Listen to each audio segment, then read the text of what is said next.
Science हमें बताता है कि हम कैसे जन्मे हैं और कैसे मरते हैं। दर्शन हमें बताता है कि मृत्यु के बाद क्या होता है।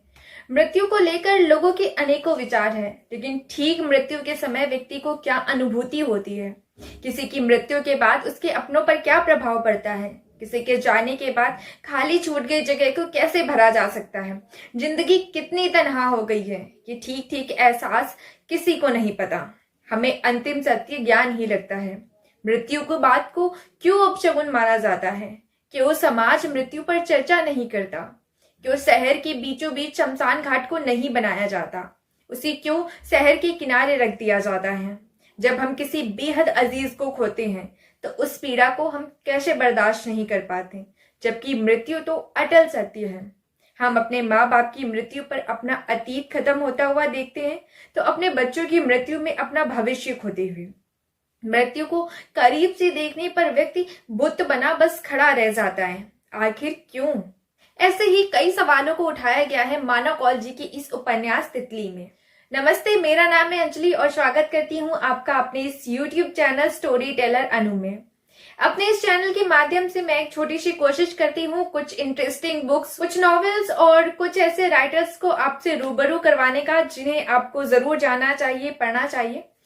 आज के इस वीडियो में हम लोग जानेंगे मानव कौल जी के तीसरे उपन्यास और उनकी 10वीं कृति तितली के बारे में।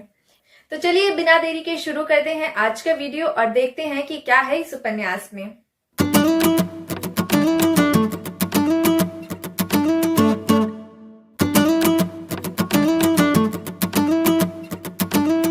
तितली 2023 में प्रकाशित तितली मानव कौल जी के द्वारा लिखा गया उनका तीसरा उपन्यास और उनकी 10वीं कृति है। 2022 में मानव कौल जी के 2 उपन्यास सर्ट का तीसरा बटन और रूह प्रकाशित हुए थे। अभी कुछ दिन पहले ही मैंने रूह का भी रिव्यू अपने चैनल में शेयर किया है, तो अगर आप मानव कौल जी के दूसरे उपन्यास रूह के बारे में जानना चाहते हैं, उसे पढ़ना चाहते हैं, तो आप मेरे चैनल पे जाकर उसका रिव्यू देख सकते हैं। लिंक मैं डिस्क्रिप्शन बॉक्स में दे दूंगी। तो चलिए अब देखते हैं तितली के बारे में। बेसिकली तितली एक उपन्यास पर लिखा गया उपन्यास है। कहानी की शुरुआत में आपको मृत्यु से जुड़े हुए कई सारे फैक्ट्स, उससे जुड़ी हुई कई सारी फिलॉसफी जानने को मिलेगी। इस किताब की शुरुआत होती है उत्तराखंड के मसूरी से, जहां लैंडोर नाम के एक शहर में मानव कौल जी एक छोटे से गेस्ट हाउस में रहते थे। कोविड का वक्त था। मानव कौल खुद भी कोविड पॉजिटिव वाली स्थिति से गुजर रहे थे। ऐसे में उनके मन में ढेरों ख्याल आते थे। उन्होंने कई बातों का जिक्र किया है, लेकिन उन्होंने एक बात जो उन्होंने जिक्र की है अपने इस उपन्यास में, उन्होंने लिखा है कि वो कोविड पॉजिटिव थे। उनकी पल्स रेट 90 to 95 जा रही थी।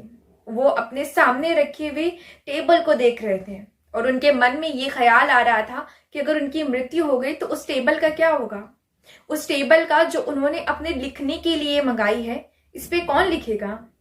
ऐसे ही कई सारी इमोशनल बातों को लेते हुए चलती है उनका ये उपन्यास तितली। मानव कौल जी ने इस उपन्यास में कई सारे उपन्यासों का भी जिक्र किया हुआ है जो उन्होंने कोविड की इस ब्रेकडाउन के टाइम पे पढ़ा है और जो मृत्यु को बहुत ज्यादा करीब से देखने के लिए एक नजरिया देते हैं। जैसे सिमोन डी बिहेवियर की a very easy death, John Didion की the year of magical thinking, Denise Riley की time lived without its flow, Werner Herzog की of walking in ice, Leo Tolstoy की the death of Ivan Ilyich and Katie Roiphe की the violet hour, great writers of the end. इन सब के अलावा मानव कौल जी ने जिस बुक का सबसे ज्यादा जिक्र किया हुआ है वो है नाया मैरी एडिट के द्वारा लिखा गया उनका उपन्यास कार्ल्स बुक। बेसिकली ये जो बुक है तितली, वो कार्ल्स बुक पर ही बेस्ड है। मानव कौल जी इस बुक को पढ़ते हैं। इस बुक में नाया मैरी एडिट ने अपने बेटे की मृत्यु का एक वर्णन लिखा हुआ है। बेसिकली ये कार्ल्स की डेथ पर ही बेस्ड बुक है। कार्ल नाया मैरी एडिट का 26 साल का युवा बेटा है। पेशे से वो एक आर्टिस्ट है, पर नशा करने की लत के कारण एक दिन अपने ही घर की, अपने ही कमरे की खिड़की से छलांग लगा देता है, जिसके कुछ समय बाद उसे हॉस्पिटल ले जाया जाता है और हॉस्पिटल में ही कुछ वक्त बाद उसकी मृत्यु हो जाती है। नाया मैरी एडिट और उनके बेटे की मृत्यु के टाइम का जो ब्रेकडाउन है, जो इमोशंस है, उन सभी इमोशंस को, उस टाइम की जो फीलिंग्स है वो, और उस टाइम उन्होंने जिस तरह से उस सिचुएशन को डील किया, चीज को नाया ने अपनी इस बुक कार्ड बुक में लिखा हुआ है। तो कोपेनहेगन में वो बुक काफी ज्यादा फेमस हुई थी। मानो इस बुक को कोविड के दौर पे पढ़ते हैं, जब हम सबके लिए मृत्यु कुछ बहुत दूर का ख्वाब नहीं था। ऐसा लग रहा था जैसे मृत्यु हमारे आसपास ही हो रही है, क्योंकि यूजुअली पहले जब हम मृत्यु के बारे में बात करते थे तो हमें ऐसा लगता था कि मृत्यु बहुत दूर है, शायद कहीं किसी और देश में होती होगी। लेकिन कोविड के दौर में हम सभी ने देखा कि मृत्यु हमारे अगल बगल, हमारे अपनों की हो रही थी। हमने उस वक्त में मृत्यु को बहुत ही ज्यादा करीब से देखा था। सो मानव का इस बुक के साथ एक इमोशनल बॉन्ड भी बना उस वक्त, और मानव के दिल में शायद नाया के लिए सिंपैथी जगी और उन्होंने नाया से संपर्क करने की भी कोशिश की। नाया की एक फ्रेंड है मेघा, मानव उनसे मिले, उन्होंने उनसे नाया का ईमेल प्राप्त किया और नाया को उनके उपन्यास कार्ड बुक से रिलेटेड मेल भी भेजे। कुछ वक्त बाद नाया का मेल भी आया और उन्होंने इस बुक से प्रेरित होकर और नाया से प्रेरित होकर वो उनसे मिलने की एक इच्छा जाहिर करते हैं। मानव अब नाया की बुक पर ही बेस्ड एक बुक लिखना चाहते थे। मानव ने शायद इस बुक को लिखना ही शुरू कर दिया था, क्योंकि मानव स्टार्टिंग से ही इन सारी चीजों का जिक्र तितली में करते हैं। इस बीच मानव को उनकी एक महिला मित्र शायर का भी ईमेल प्राप्त होता है। मानव शायर से उत्तराखंड के मसूरी की कुछ दूर स्थित ऋषिकेश में मिलते हैं। शायर उन्हें बताती है कि वो मानव को तब से जानती थी जब दोनों साथ में नाटक किया करते थे। मानव और शायर एक दूसरे से पुरानी बातें करते हैं और उन बातों में हंसते मुस्कुराते हैं। कुछ वक्त मानव शायर के साथ बिताती हैं और उसके बाद अपनी मंजिल के लिए वापस लौट जाती हैं। मानव शायर से वादा करते हैं कि वो नाया से मिलने कोपेनहेगन जरूर जाएंगे। उसके कुछ वक्त बाद 2 साल कैसे निकल जाते हैं पता ही नहीं चलता। ये वक्त मानव के लिए शायद ठहर सा गया था। 2 साल बाद कोविड का दौर खत्म होता है, यात्राएं फिर से प्रारंभ होती हैं और मानव अपने बैग को पैक करके कोपेनहेगन नाया से मिलने के लिए निकल पड़ते हैं। मानव नाया से मिलने के लिए उन्हें ईमेल भी करते हैं और नाया का जवाब पाते ही मानव निकल पड़ते हैं कोपेनहेगन की यात्रा के लिए। मानव कोपेनहेगन पहुंचकर अपने एक दोस्त क्लाउस को भी मैसेज करते हैं। क्लाउस कोपेनहेगन में उन्हें लेने के लिए आ जाता है और मानव क्लाउस के साथ निकल जाते हैं। मानव कुछ वक्त कोपेनहेगन में उस शहर से अपनी जान पहचान में बिता देते हैं। कुछ वक्त बाद उनकी मुलाकात नाया से होती है। नाया जो कि बेहद संजीदगी के साथ बहुत ही उत्साहित मन से उनका वेलकम करती हैं।